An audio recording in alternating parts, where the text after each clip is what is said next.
England 3, Germany 3. Southgate has got away with one.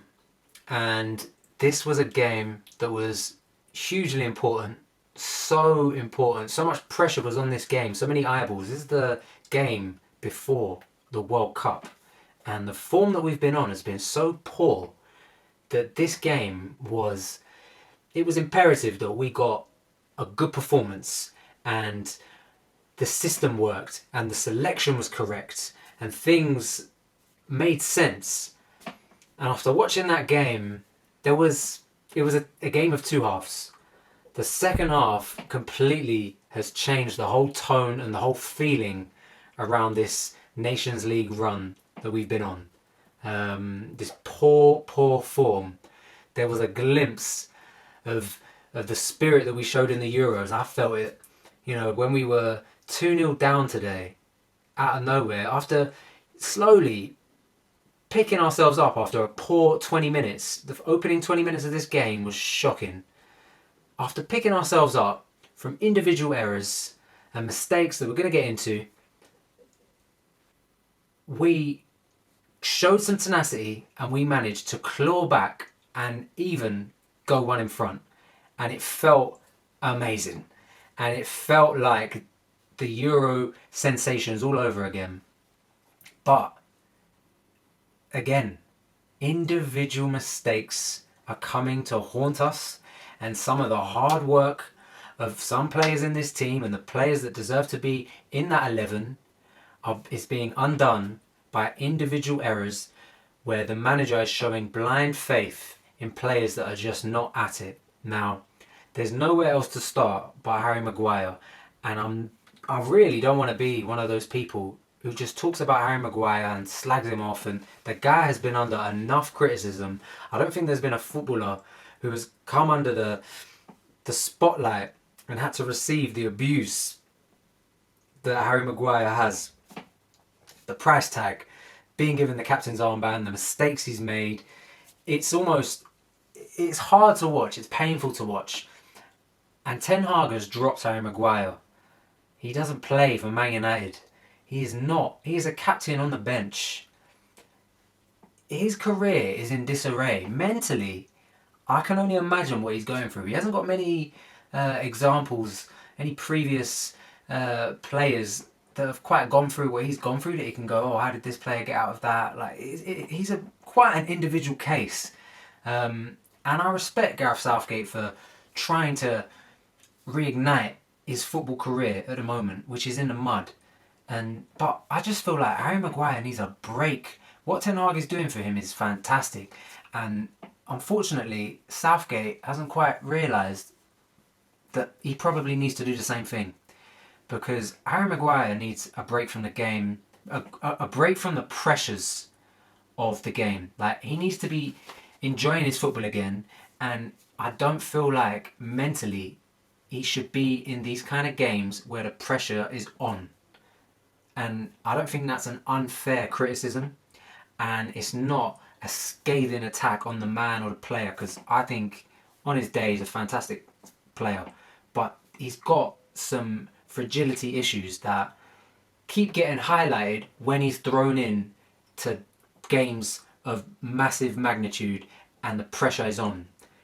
The goal that we concede is, let's face it, is so soft, and it's just so frustrating because we weren't playing well in the first 20 minutes, but we managed to, build some momentum, and first half was solid. One of the finest first halves we've had as of late in such a poor run of form that we've had. This was encouraging. But when an individual mistake just comes and it takes the wind out your sails, like the players that are trying to create things up front and in the midfield that are like Bellingham and Declan Rice were fantastic, locking things up. I thought Declan Rice particularly was amazing tonight. He was everywhere, and that kind of tenacity and that engine, deserves everyone. Like, it should inspire everyone else around you to be on the same game. Being a centre back is tough. Because one mistake and that's it, and you've put your team in the mud, and that's what Harry Maguire did. For the first goal, gave away a silly penalty after losing the ball, after making a poor pass and not recovering well. And the second goal is his fault as well. He's out of position, he's way up the field, trying to make things happen. He loses the ball, he's tracking back. Germany, credit to them, when Timo Werner came on and they just got this width about them in transition, and Havertz scores a sublime goal that no one could do anything about. But if you look at the build-up play, you've got to look at Harry Maguire again. And it wasn't just Harry Maguire tonight.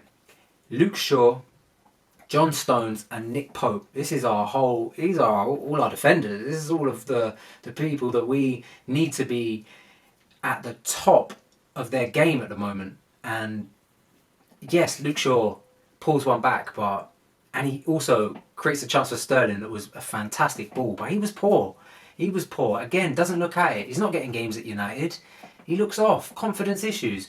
John Stones was doing John Stones things again. John Stones has turned it around, but I harken back to when he was always doing these risky things on the ball, and I just feel like watching England, these things are just constantly creeping in, these individual mistakes. Decades of this stuff now. We've got to iron it out, and we can't have it. We cannot be having it. It's unfair to the other talented players in that team that are busting a gut to make things happen. So the question marks will be asked again. Luke Shaw, Harry Maguire. I'll give Stones the benefit of the doubt. He managed to drag himself off for Kyle Walker in the first half, but he was having a bad game, John Stones. Nick Pope looked poor with the ball at his feet, and then really should have been collecting that ball from what's his name, from Serge Gnabry, and it spills into Havertz's path, and he pulls one back. We should have won this game. Going 2-0 down was harsh, but for us to claw it back to 2-2 and then score 3-2, we should have won this game. And Nick Pope makes a big error. Harry Maguire and Nick Pope, they'll be the names that you can point at, but Luke Shaw also wasn't at it, as well as John Stones, who came off. But they're the negatives. Let's talk about the positives. Mason Mount and Saka, fantastic. Well, they came on, they changed the game. They just brought the energy that we needed. And there is definitely a feeling that this England team just did not take these games seriously. They didn't take these games seriously. I can tell by the body language. When we went 2-0 down, they did eventually say, right, this is enough now. We've got to start, putting in more effort and chasing down balls and putting more of a press on. And we were building that.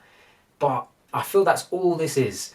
And I'm not too concerned about the World Cup, because I do feel like these players will turn it on. But you've got to get some cohesion going before.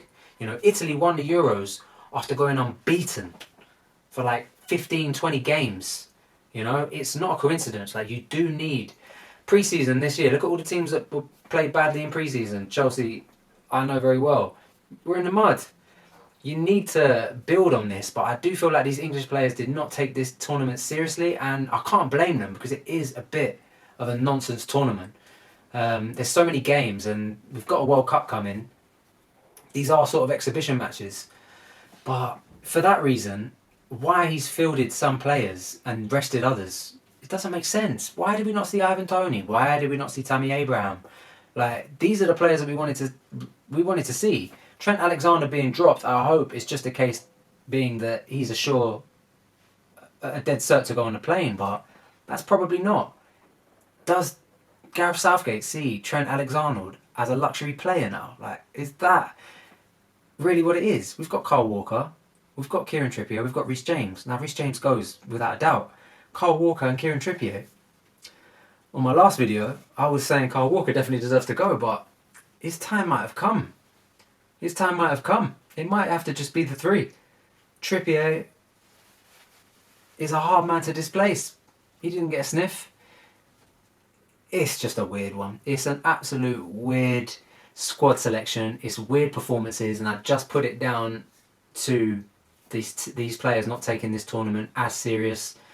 And I am hoping that when this World Cup comes around in November, these players are more than up for it from what I've seen. And hopefully the squad selection is based on form and talent and not just favouritism. I can't see why Harry Maguire and Luke Shaw deserve to start. I think we have to get used to the fact that they're going, but they should not be starting. But if they haven't played anyone else and they didn't want to rotate any of the other players in this tournament, it's blind faith. It's blind faith that I think if this tournament doesn't go our way, will cost Gareth. It will cost him the job big time. But it's not as disappointing as it could have been, and at least we saw a spark and we saw some tenacity from some of those players, and we've got something that we hope is recreated in Qatar. But guys, let me know what you think about that. I mean, it was a mixed bag. A very entertaining game nonetheless. The second half, I wish I didn't even bother watching the first half and just tune straight into the second half. But let me know what you think in the comments. Like, comment, subscribe, and I'll see you in the next one in a bit.